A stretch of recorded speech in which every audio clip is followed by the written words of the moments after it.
Press club ते day 330 ढेंगण रस्तो सरकारी ज़मीन ते वेठल कोली बिरादरी सां तालुक़ रखंदड़ औरतन मर्दन ॿारनि समेत एहतिजाजी मुज़ाहिरो कयो।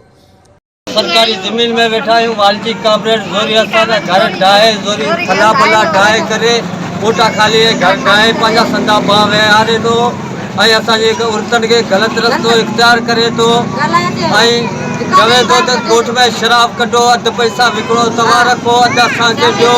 न्याणे खे इहो धिका ॾेई लोधे करे ॿार कढनि था, जा ॿार बच्चा आहे लोधे करे ॿार कढनि था, चए थो असीं मुंहिंजा भाउ विहार त तव्हीं हितां लॾी वञो, मुंहिंजो न्याणो आहे, मुंहिंजी छोकिरी आहे, हिनखे बेतमीज़ ॻाल्हाए थो। 40 साल थी वियो असीं हिते वेठा आहियूं ऐं हींअर छोकिरे खे सॼे माइटनि खे चए थो निकिरी वञो, ऐं हिते मुंहिंजा भाउ विहार था पाड़े में विहारे छोकिरियुनि खे भॼाइनि थो।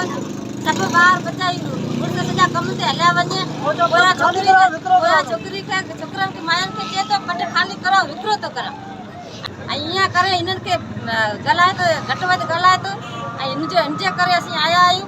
तो असांजी कुझु हेल्प करो, कुझु पावरी करो, असीं ग़रीब माण्हू आहियूं।